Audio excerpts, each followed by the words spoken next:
Assalamualaikum warahmatullahi wabarakatuh. Perkenalkan, kami dari kelompok 9 akan mempresentasikan materi yang berjudul Usia Lanjut, Penyesuaian Pribadi dan Sosial.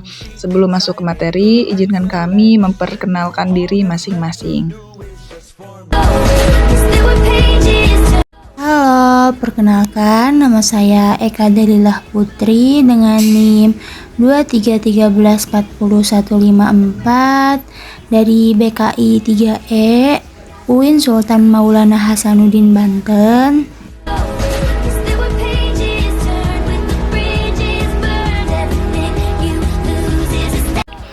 Halo, perkenalkan nama saya Musfiroh dengan NIM 2313407172, jurusan Bimbingan dan Konseling Islam, kelas 3E, Universitas Islam Negeri Sultan Maulana Hasanuddin Banten. Halo, perkenalkan nama saya Maharani Salsabila Irawan dengan NIM 2313407174 dari jurusan Bimbingan dan Konseling Islam, kelas BKI 3E dari Universitas Sultan Maulana Hasanuddin Banten.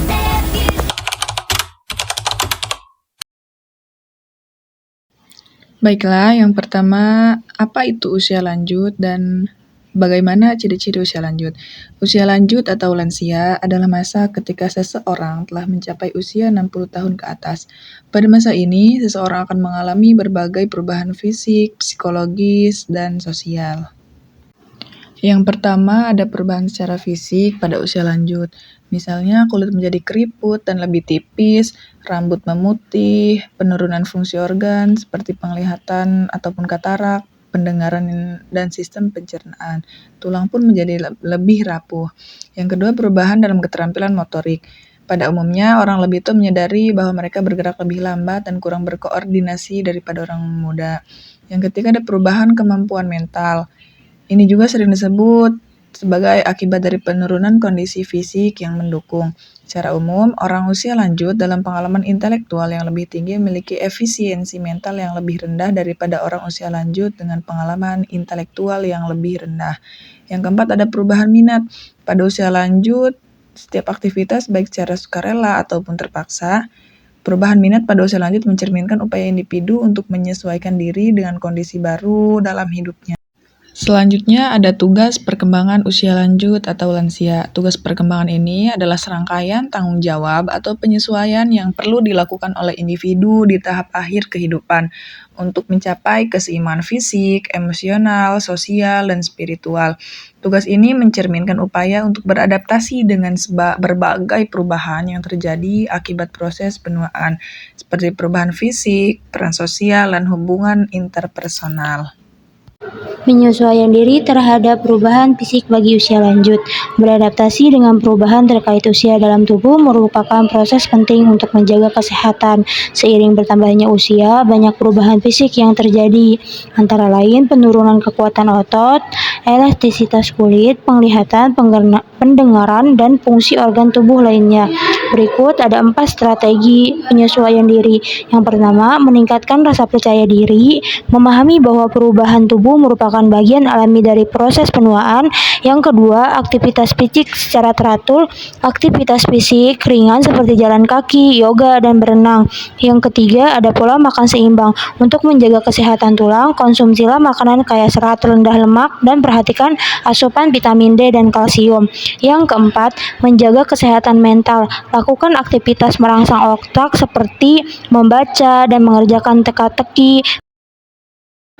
Selanjutnya ada perubahan kemampuan motorik pada usia lanjut, yaitu sebagai berikut. Yang pertama ada kekuatan otot. Penurunan kekuatan otot yang paling nyata dialami oleh lansia terdapat pada kelenturan otot tangan dan otot-otot bagian depan. Yang kedua ada kecepatan penurunan. Kecepatan motorik pada lansia diukur dengan waktu reaksi dan keterampilan gerak seperti menulis dengan tangan dan lain-lain.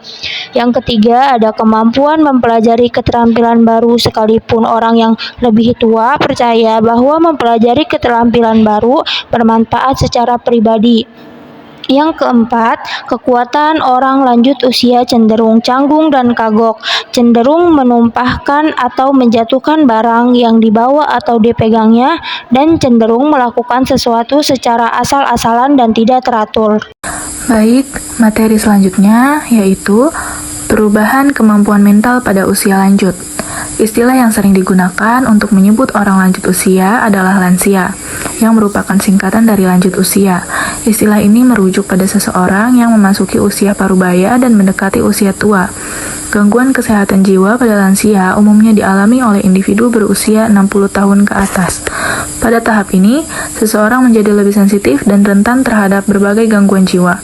Selain itu, risiko permasalahan kesehatan fisik, mental, kognitif, spiritual, ekonomi, dan sosial juga meningkat. Oleh karena itu, diperlukan pengawasan yang memadai untuk menjaga kualitas hidup lansia. Tingkat resiliensi lansia berbeda antara pria dan wanita. Wanita cenderung membangun ketahanan melalui hubungan sosial dan interaksi, sedangkan pria lebih berfokus pada aktivitas soliter. Resiliensi ini mulai terbentuk sejak masa kanak-kanak.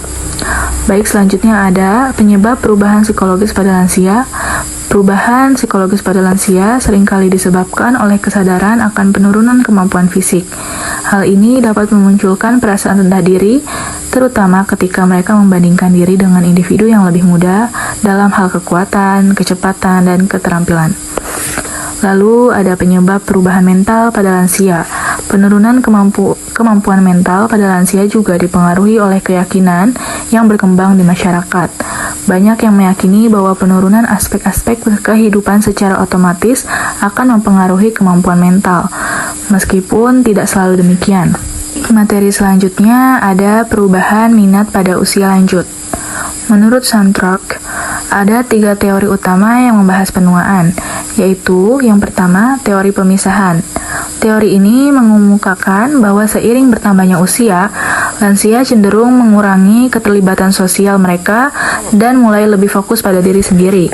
Proses ini melibatkan penurunan minat terhadap isu-isu sosial dan hubungan emosional dengan orang lain.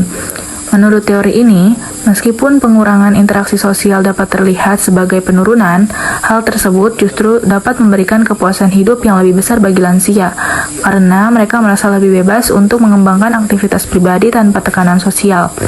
Lalu yang kedua, ada teori aktivitas.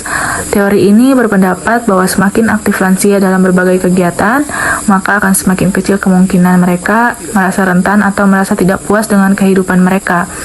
Menurut teori ini, kepuasan hidup lansia sangat bergantung pada keberlanjutan peran-peran yang telah dijalankan selama masa dewasa tengah. Lansia yang tetap terlibat dalam aktivitas, pekerjaan, atau kegiatan sosial akan merasakan kepuasan hidup yang lebih besar. Lalu yang ketiga ada teori rekonstruksi gangguan sosial. Teori ini menjelaskan bahwa penuaan dipengaruhi oleh pandangan negatif masyarakat terhadap orang lanjut usia, penuaan yang tidak didukung dengan layanan yang memadai, atau pandangan sosial yang tidak menguntungkan dapat menyebabkan gangguan sosial pada lansia. Pandangan negatif ini seringkali diikuti dengan penilaian bahwa lansia tidak lagi mampu berkontribusi secara sosial, yang berujung pada penurunan harga diri dan kualitas hidup mereka. Materi yang terakhir, ada bahaya penyesuaian pribadi dan sosial pada usia lanjut. Penurunan fungsi saraf dan metabolisme tubuh pada lansia akibat faktor alamiah seringkali memicu anggapan di masyarakat bahwa mereka kehilangan rasa humor dan minat terhadap hal-hal yang menyenangkan. Akibatnya, mereka cenderung dijauhi oleh orang-orang di sekitar mereka. Sikap pengecualian ini justru membuat lansia merasa terisolasi, seolah-olah mereka hidup dalam dunianya sendiri.